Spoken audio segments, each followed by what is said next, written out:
Baik, pertanyaan selanjutnya ini dari saya ini Pak.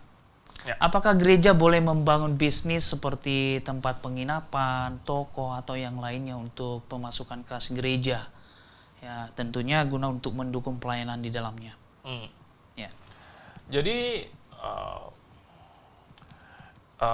ini harus dibedakan gereja dengan usaha.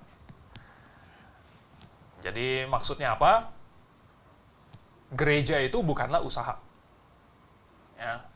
Jadi gereja itu adalah perkumpulan orang-orang yang sudah diselamatkan untuk melakukan kehendak Tuhan, amanat agung atau apalah. Jadi itu adalah gereja. Nah tentu gereja ini untuk beroperasi butuh biaya. Nah biayanya ini disuplai dari mana? Tentu dari Tuhan. Ya. Nah, Tuhan mensuplainya lewat apa? Apakah secara ajaib, magic gitu, tiba-tiba teng di rekeningnya gerejanya langsung ada uang? Kan tidak seperti itu. Jadi Tuhan mensuplainya lewat manusia. Nah, Tuhan mensuplai lewat manusia ini tentu bisa macam-macam cara. Tuhan bisa mensuplainya lewat persembahan. Nah, tetapi Tuhan juga mengharapkan supaya kita mengelola uang itu dengan hikmat, dengan kebijaksanaan. Supaya uang yang sudah dikumpulkan itu tidak sia-sia dan tidak terpakai dengan cara yang tidak berguna. Gitu. Ya.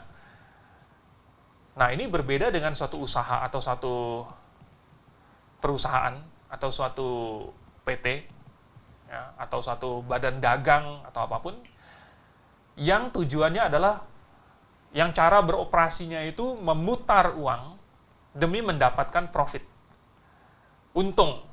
Nah, gereja bukan seperti itu. Gereja bukanlah suatu badan untuk mencari keuntungan. Begitu. Jadi kalaupun gereja itu menerima sumbangan atau persembahan, jadi persembahan ini bukan apa ya? Persembahan ini bukanlah modal, gitu ya.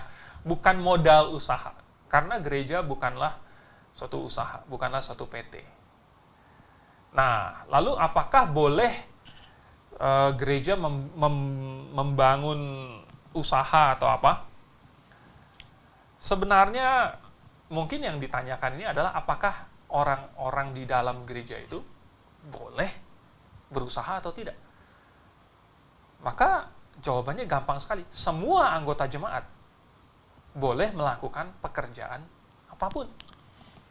Ya. Nah, ada orang yang melakukan suatu pekerjaan khusus untuk melayani Tuhan. Ada yang melakukan pekerjaan, misalnya dia dedikasikan bahwa oke, 10%, 20%, 50%, 90% dari keuntungan usaha ini itu dipersembahkan kepada Tuhan. Boleh nggak? Boleh-boleh saja. Ya. Jadi kalau ada yang mau mengelola suatu usaha, bukan mengelola gereja, mengelola usaha yang nantinya akan hasilnya dipersembahkan kepada Tuhan, maka tidak ada masalah. Begitu ya. Tetapi harus dipisahkan gereja dengan usaha. Nah, ini yang perlu dipahami.